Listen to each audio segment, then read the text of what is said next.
We're on our way to Oshkosh, but the weather's looking a bit iffy. Time to put our skills to the test. Hey everyone, Clay from Claviation.com. On our last flight, we embarked on a flying adventure to the Airventure Oshkosh fly-in, starting from Nashville, Tennessee. We landed for the evening in Louisville, Kentucky, and now we're on our second leg of our flight, which will take us from Louisville to Indianapolis, Indiana.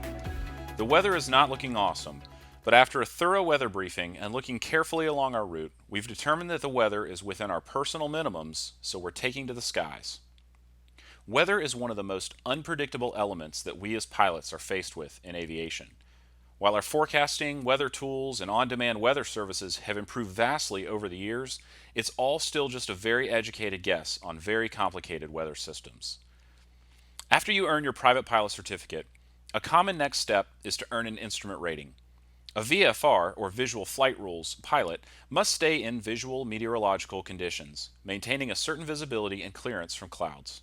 Once you earn an instrument rating, the world of instrument flight rules is opened, allowing, among other things, for you to fly in IMC, or Instrument Meteorological Conditions.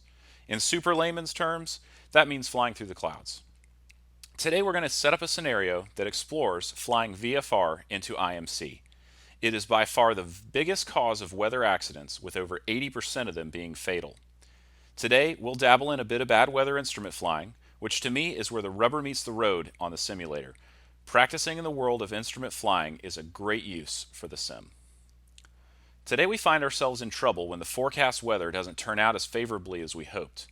As the visibility diminishes and the clouds slowly close in, we can find ourselves unable to see outside, flying only on our instruments.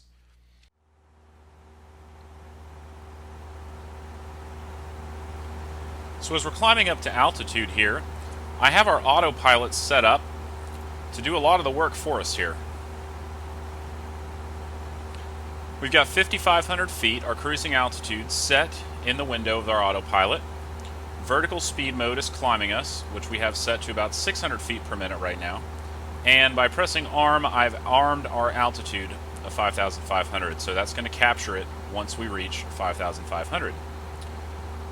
By putting us into nav mode, I have switched from our heading bug to now nav is following our GPS guidance, because we have our GPS button pushed up in CDI1, and I've got KIND, our destination Indianapolis, plugged into our GPS. So CDI1 is getting information from our GPS. GPS button is pushed. Otherwise, if nav button was pushed, we'd be getting our radio data from nav1. And so basically now our autopilot is talking to our navigational guidance. Now that we're leveling off, we can go ahead and start to pull some power back out here and get established for our cruise and our cruise checklist. VFR into IMC is oftentimes happening when we don't realize the weather is coming down on us. We think that we're in a good place and we're hoping the weather's going to improve, and maybe that few layer turns into a broken layer into an overcast layer, and all of a sudden we find ourselves now fighting to get out of the weather. So we're going to basically set our weather settings to where we're in the soup here in the simulator, and we're going to go from there. Let's take a look at how to connect ControlPad, the app on your iPad or iPhone, to X-Plane. And it does require X-Plane 11 currently to connect to ControlPad. However, download the app, and then on your iPad or your iPhone, go ahead and open it up. And it's going to say something like he hasn't heard from X-Plane yet, and make sure Xavion isn't running on the device. So really all we need to do is on X-Plane, we open up our settings, and let's head over to Network. And over here on the right, you're going to see this little box that says Use ControlPad as an iOS. You click that. It's going to tell me that Clayton's iPad is what it's seeing, and it's going to ask for a particular IP address, in which case it's already talked to it automatically, and now it's going to load up appropriately. So on the iPad now, I can go through and I can see the different aircraft that I have. If I want to choose a particular aircraft to fly, I can choose a starting point if I want to type that in. I can adjust the weight settings. I can also adjust weather settings if I want to change the clouds right there. And failures, you can also It's actually updating the database right now, so it'll have it next time.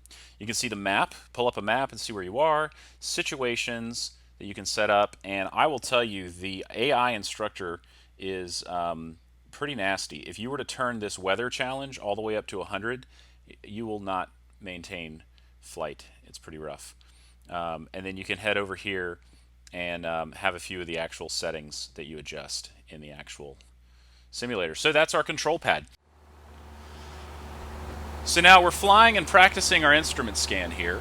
And my goal today is not to teach you how to develop an instrument scan. The great thing about the sim is that your instruction manual for the sim effectively is a flight manual. But I just want to talk about a couple different concepts here. In our instrument scan, we want to keep our eyes moving from one instrument to the other, and we don't want to fixate on any one particular instrument. Now this attitude indicator is a great pitch and bank indicator that shows us how our airplane's doing. If we start to bank, we get that information instantly, and if we start to change our pitch, we get that information instantly on that instrument. And we're going to use some of the other instruments to support what we're doing on our attitude indicator. There's a couple different schools of thought about how to develop a scan and when to use what when. I'll link to that article that's going to give you some intro to that. But take a look at what's going on our GPS route. We're a little bit off course, and we can see that either on our map, or we can also see that over on our CDI needle, that we're a little bit to the left.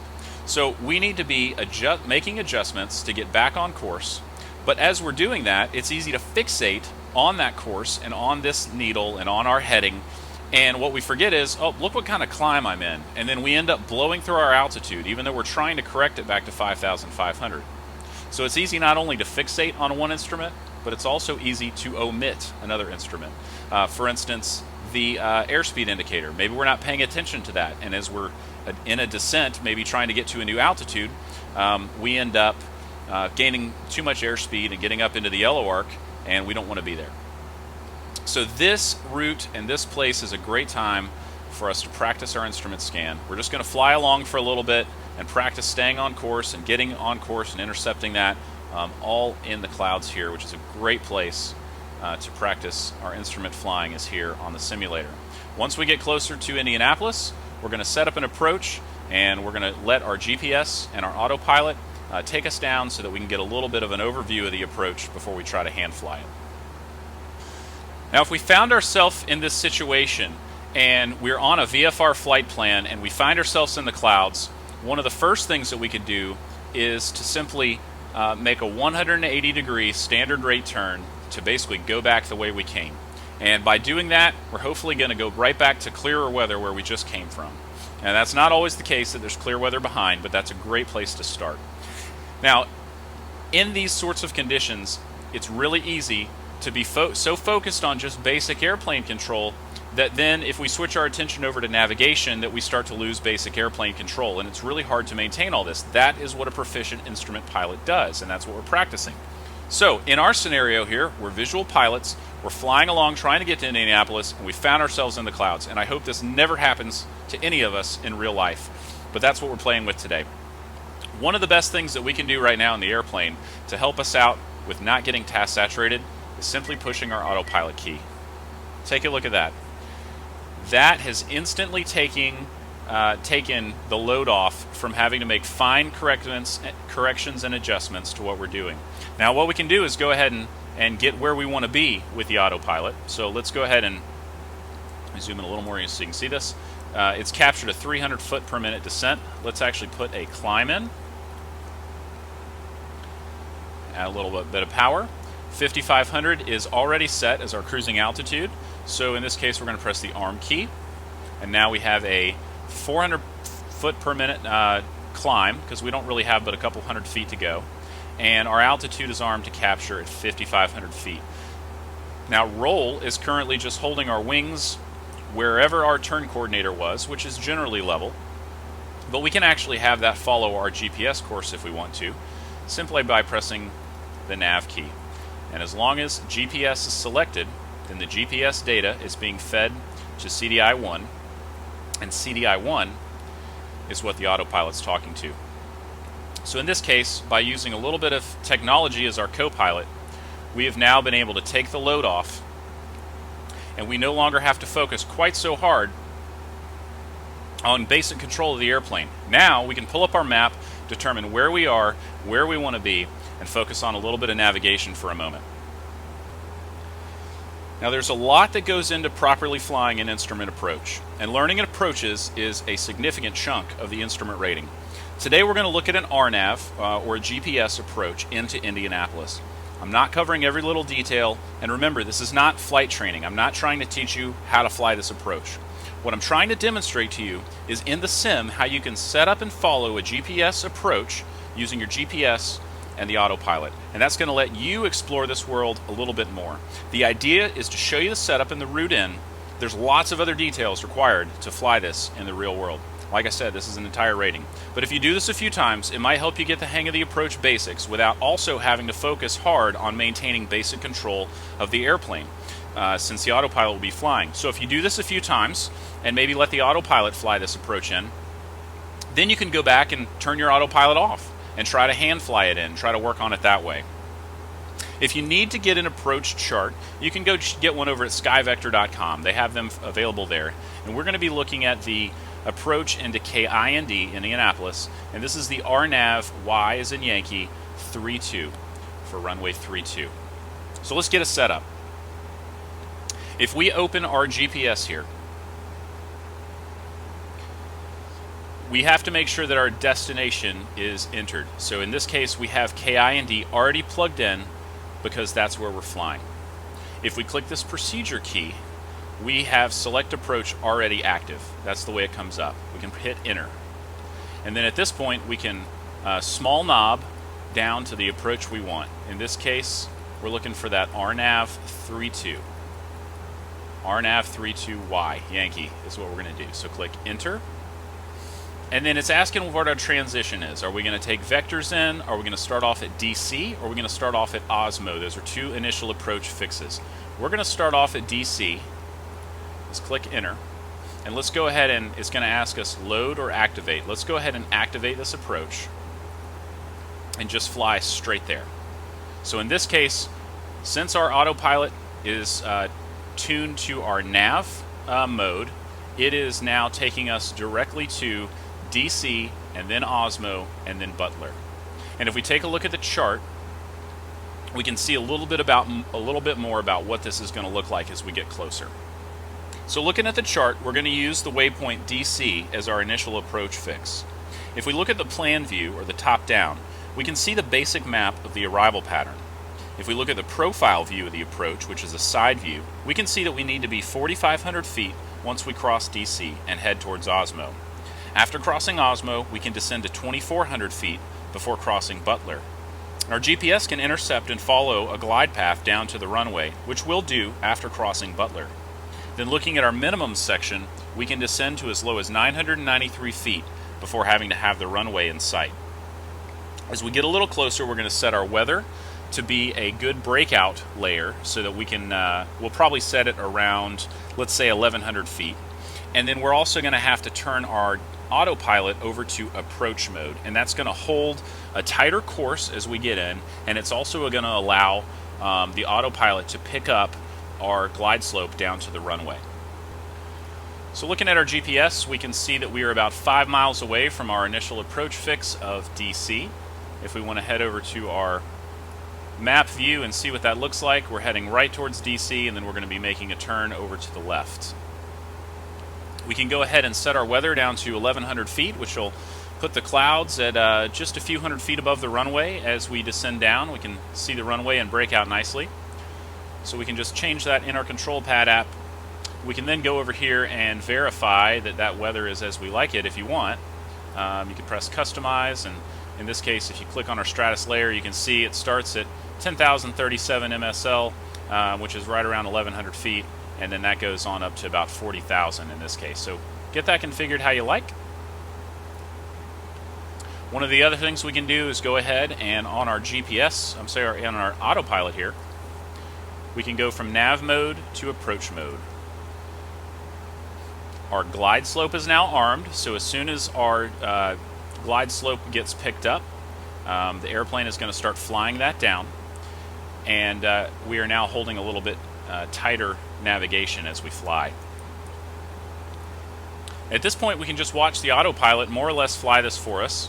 The only thing that we need to worry about is our altitudes. So after we get through DC here, we're going to go ahead and make sure that we get down to 4,500 feet between now and getting to Osmo. So we can actually go ahead and start a descent and lose another 1,000 feet here. So in this case, let's just go down and a nice 500 feet per minute descent on the vertical speed, pull our power back out a little bit, and start to descend. We can go ahead and set our autopilot if we like to 4,500 and arm that altitude as well. So in this case, we've got 500 foot per minute descent in vertical speed mode with altitude armed. Should capture that automatically. At this point, we are just managing and maintaining our systems. Our GPS is telling us to make a left turn to 322 in 7 seconds, which it will initiate automatically for us. And we can watch and see that in fact we're initiating a turn and we're bringing that on around. If we look at our message, it's going to tell us to set our course to 323, which we do on our OBS here.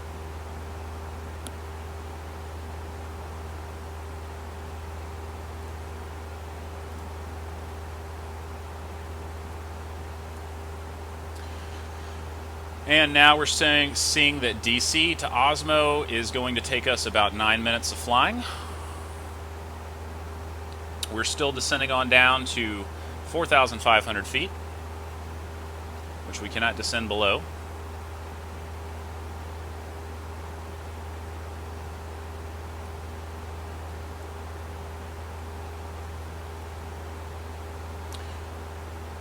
"200 feet away here, we'll start to see our vertical speed rise back to 0,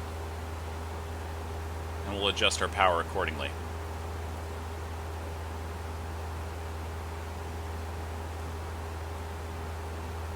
"100 feet to go.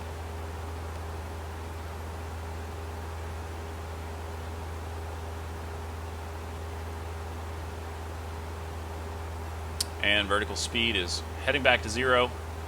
Airplane is leveling out. Everything looks good.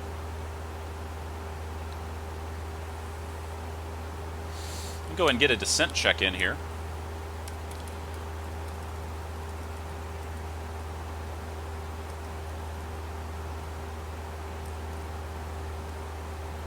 Descent, seat belts secure, seats and belts. Fuel selector, let's look down and make sure that's still on both. We're looking good there. Mixture will begin to enrich. Engine instruments, check to make sure they still look good. Vacuum in the green, temperature and pressure in the green. Avionics, we can set those as we like, which I think we're set up pretty nicely. We've got our approach plugged in, GPS mode active. Nav GPS switch is in fact to GPS. Aircraft lights as required. We can go ahead and turn our landing light on. Strobes we could turn off in the clouds if we deemed appropriate, as our beacon is still on as anti-collision. And pitot heat is required. Since we're in the clouds, we'll go ahead and turn that pitot heat on. That's descent check complete. This is a good time for the subscribe checklist. Like this video and let me know you're watching. Subscribe to the channel. Make sure you hit that bell and keep up with all the weekly videos. And if you feel so inclined, leave a comment. Subscribe checklist complete. We've got about just under a minute before we cross the Osmo waypoint, and at that point we will descend down to 2,400 feet. So we'll set up our autopilot to do that for us momentarily here. We'll just wait for the autopilot to give us the countdown. If we go over to our map screen by small knobbing over one, we can kind of zoom in and get a little bit of a feel of how we're looking and where we are. We're going to make a slight left turn after passing Osmo, and in this case, direct track, desired track 319 in 8 seconds. Message is telling us airspace near and ahead. Okay, turn now, so we make the turn now.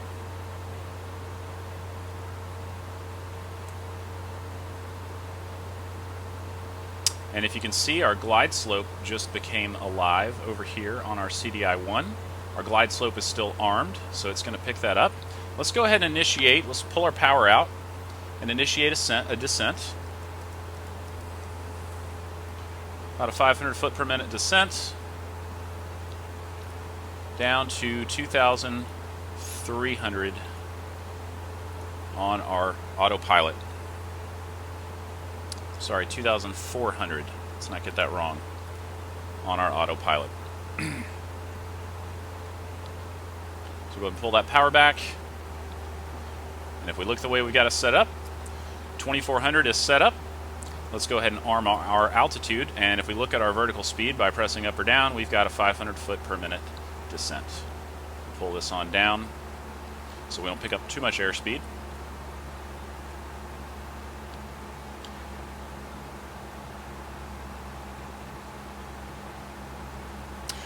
We might can bring on a little bit more than 500 feet per minute here. Let's go for 700 feet per minute and see if we can get on down to that 2,400.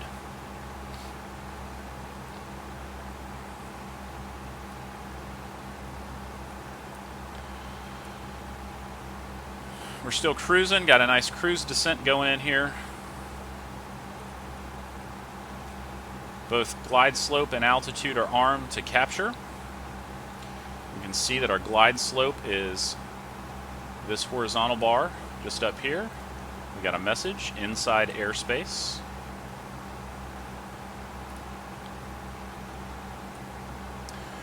Crossing through 3,600 for 2,400. So we've got about now 1,100 feet to lose. Press and hold clear to get back to our default nav page. Shows we've got just under 2 minutes before crossing Butler, which is our final approach fix. That beep means that we're 1,000 feet from our altitude on our autopilot.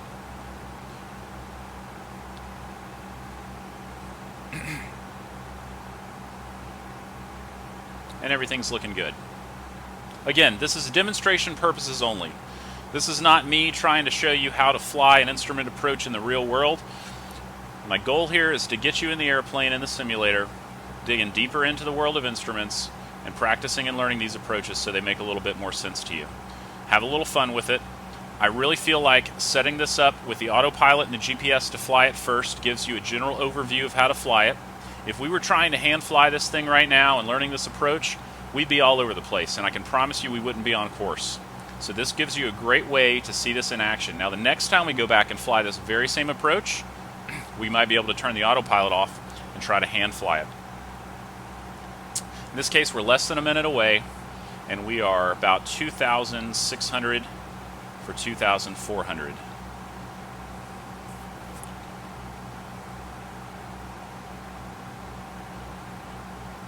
All right, 100 feet to go. Our altitude just went into the active, from arm to active. So we are now being captured on the altitude. And we're going to fly at 2,400 feet. There's our outer marker. What we're looking for, we don't want our airspeed to get too slow, but we want to establish about 90 knots for this descent. So we're going to power back in. And we see our glide slope start to come down here. So as soon as that comes down, our autopilot's going to capture the glide slope. And glide slope is now active. You can see that mount now moved into the active, and we're going to start a descent as it has started us. And at this point, we can just get configured for landing. We're going to watch our altitude. We can get down to 993 as our minimum, so we need to be watching our altimeter to make sure that we're not getting down below that.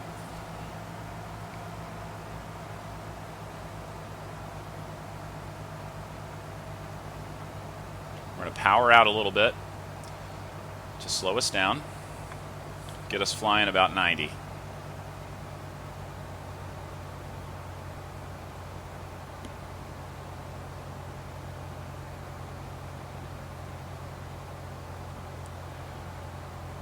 We can go ahead and put a notch of flaps in.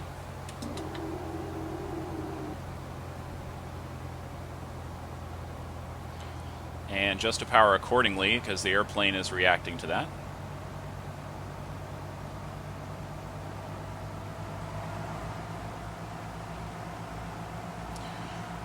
We are at 1,800 for 993. Now we know we set our weather around 1100. So right now we still can't see anything out the window. It's all white.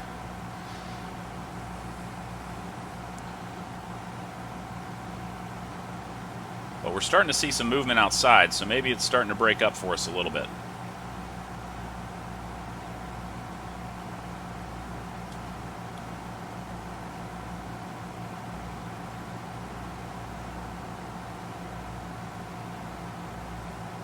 We are 1,500 for 993.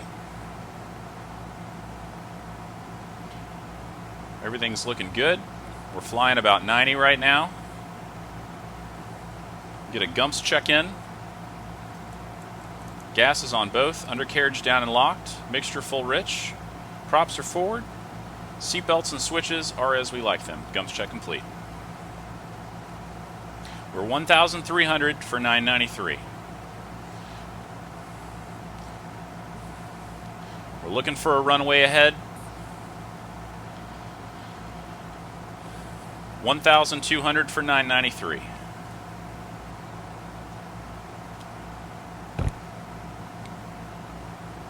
Approaching 1,100, which we can cheat in the sim, and we know that's about where we set it. I'm seeing some things down below us. Look at that. There we have it, folks. There's our runway.